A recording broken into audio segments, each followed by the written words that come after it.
Assalamualaikum warahmatullahi wabarakatuh. Perkenalkan, kami dari kelompok 6 pada mata kuliah Sistem Informasi Manajemen yang beranggotakan saya sendiri, Rizda Emelia, kemudian Sohibul Kahfi, Junita Maulida Gion, dan Muhammad Abdul Karim.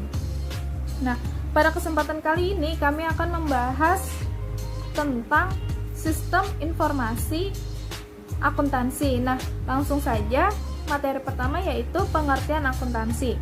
Nah, jadi akuntansi adalah suatu disiplin yang menyediakan informasi yang diperlukan untuk melaksanakan kegiatan secara efisien dan mengevaluasi kegiatan-kegiatan dalam suatu organisasi. Tujuan utama akuntansi ini adalah untuk mencatat, mengolah, melaporkan, menginterpretasikan, serta menyajikan data-data ekonomi atau keuangan untuk digunakan sebagai pengambilan keputusan. Jadi akuntansi ini berperan sebagai informasi keuangan dalam suatu perusahaan atau organisasi. Nah, jadi proses akuntansi akan menghasilkan laporan keuangan yang sangat berguna bagi para pemakai informasi keuangan, baik itu dari pihak internal organisasi maupun di pihak luar organisasi termasuk pemerintah untuk sebagai pertimbangan dalam pengambilan keputusan. Nah, materi selanjutnya ialah siklus transaksi akuntansi. Yang pertama ialah transaksi. Nah, jadi semua transaksi dari pembelian, penjualan, pembayaran beban, utang piutang, semuanya harus dicatat ke dalam jurnal umum. Nah, jadi jurnal umum ini adalah suatu daftar yang digunakan untuk mencatat semua transaksi dengan adanya dokumen sumber secara historis atau secara urut dari waktu ke waktu. Nah, setelah dicatat semuanya ke dalam jurnal umum, maka langkah selanjutnya ialah posting ke buku besar atau dibukukan ke dalam buku besar. Nah, kemudian langkah selanjutnya ialah dirangkum lagi ke neraca saldo atau neraca percobaan. Setelah dirangkum ke dalam neraca saldo, maka langkah selanjutnya ialah ke ayat jurnal penyesuaian. Jadi setelah sudah dicatat ke dalam ayat jurnal penyesuaian, langkah selanjutnya ialah ke neraca lajur. Nah, neraca lajur ini bisa juga dikatakan sebagai kertas kerja. Nah, langkah selanjutnya yaitu jurnal penutup. Setelah jurnal penutup dikerjakan, kemudian ke jurnal pembalik. Nah, selanjutnya langkah terakhir yaitu laporan keuangan. Nah, jadi laporan keuangan ini terdiri dari laporan keuangan laba rugi, laporan perubahan modal, kemudian neraca, dan laporan perubahan arus kas. Assalamualaikum warahmatullahi wabarakatuh. Perkenalkan, nama saya Junita Maulida Gion. Di sini saya akan menjelaskan tentang materi Sistem Informasi Akuntansi.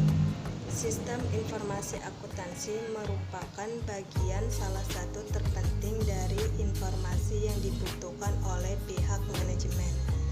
Sistem Informasi Akuntansi sendiri merupakan subsistem dari sistem manajemen yang mana mengumpulkan tentang informasi akuntansi dan keuangan, dan juga mengumpulkan tentang informasi yang lainnya yang dikumpulkan secara rutin oleh pihak akuntan. Pengertian dari sistem informasi akuntansi adalah suatu kegiatan mengelompokkan, menggolongkan, mencatat, dan memproses semua kegiatan bisnis perusahaan yang dibentuk dalam informasi akuntansi yang diberikan oleh pihak manajemen atau pihak yang lainnya. Lingkungan sistem terdiri dari lingkungan eksternal dan internal. Yang dimaksud dengan lingkungan eksternal adalah lingkungan yang ada di dalam suatu organisasi atau di dalam sistem. Sedangkan lingkungan internal adalah lingkungan yang ada di dalam organisasi atau sistem itu sendiri.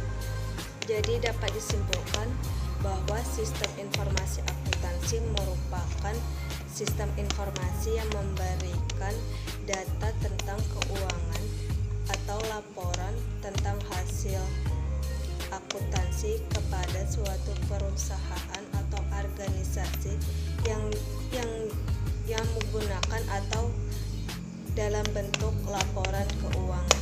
Sekian penjelasan dari saya, kurang lebihnya mohon maaf. Assalamualaikum warahmatullahi wabarakatuh. Bismillahirrahmanirrahim. Di sini saya akan membahas tentang hubungan SIM dan SIA. Yang mana perlu kita ketahui dulu pengertian SIM menurut Jordan B. Davis. SIM merupakan sistem manusia atau mesin yang menyediakan informasi untuk mendukung operasi, manajemen, dan fungsi pengambilan keputusan dari suatu organisasi.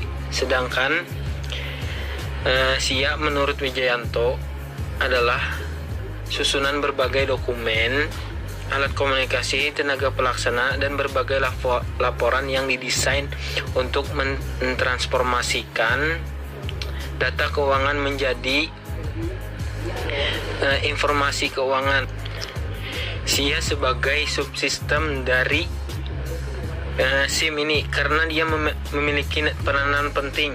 Kita ambil contoh apabila suatu organisasi itu kecil, maka SIA hampir mewakili semua SIM, dan apabila organisasi itu besar, maka SIA merupakan subsistem terbesar dari SIM.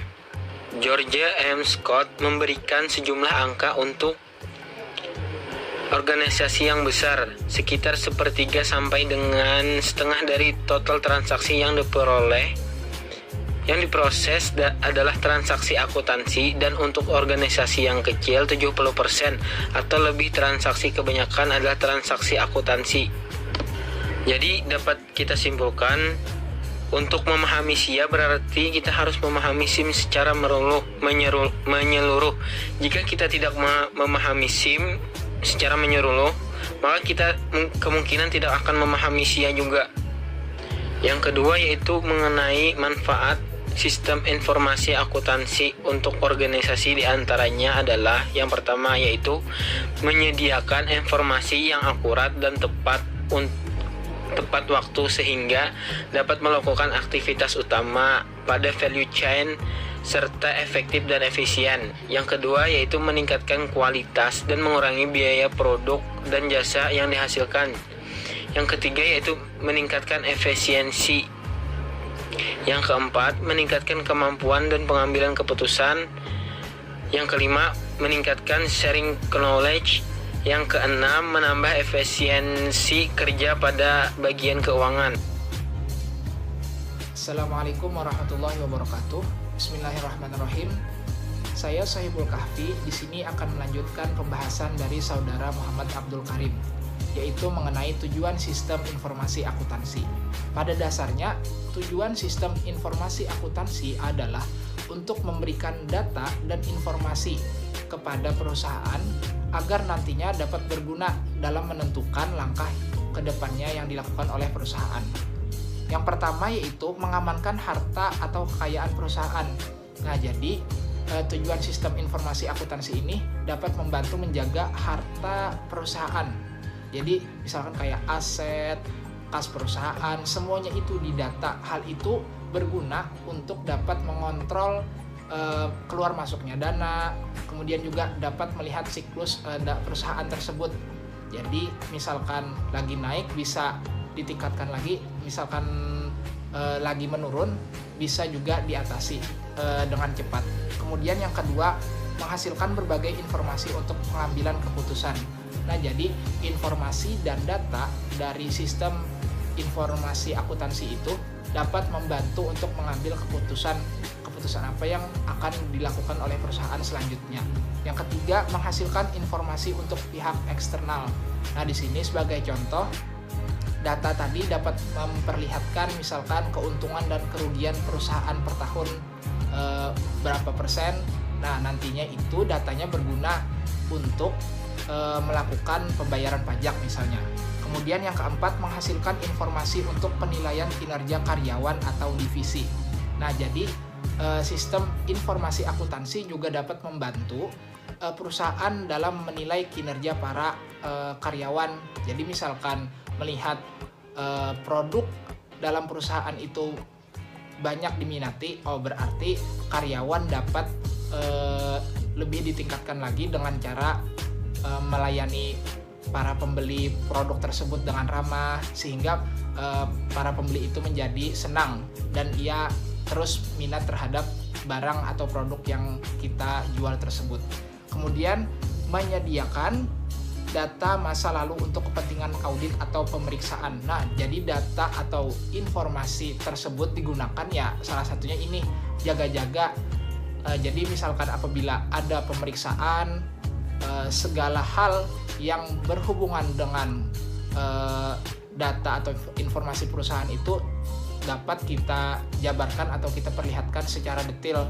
Jadi tidak ada ibaratnya merasa dirugikan atau merasa tidak dihargai. Nah, kemudian selanjutnya menghasilkan informasi untuk penyusunan dan evaluasi anggaran perusahaan. Nah, jadi menghasilkan informasi untuk penyusunan dan evaluasi anggaran perusahaan. Di sini kita dapat ketahui bahwa sistem informasi akuntansi itu juga dapat membantu nantinya untuk kembali menyusun dan mengevaluasi anggaran perusahaan. Dari situ kita dapat melihat, misalkan anggaran di sini rupanya terlalu banyak untuk hal yang sudah disepakati sebelumnya. Jadi nanti di tahun selanjutnya bisa diminimalisirkan lagi, tetapi lebih dioptimalkan juga nantinya. Kemudian yang terakhir yaitu menghasilkan informasi yang diperlukan dalam kegiatan perencanaan dan pengendalian. Nah, di sini sudah jelas. Jadi tujuan sistem informasi akuntansi itu agar nantinya ke depannya dapat lebih memaksimalkan perencanaan dan pengendalian kinerja perusahaan di tahun selanjutnya. Baiklah, terima kasih. Demikian, wassalamualaikum warahmatullahi wabarakatuh. Materi selanjutnya adalah komponen sistem informasi akuntansi. Nah, dalam komponen sistem akuntansi ini ada 6, yaitu perangkat lunak, perangkat keras, manusia, kemudian prosedur, basis data, dan yang terakhir ialah teknologi jaringan komunikasi. Nah, sekian presentasi dari kelompok kami. Semoga bermanfaat. Wassalamualaikum warahmatullahi wabarakatuh.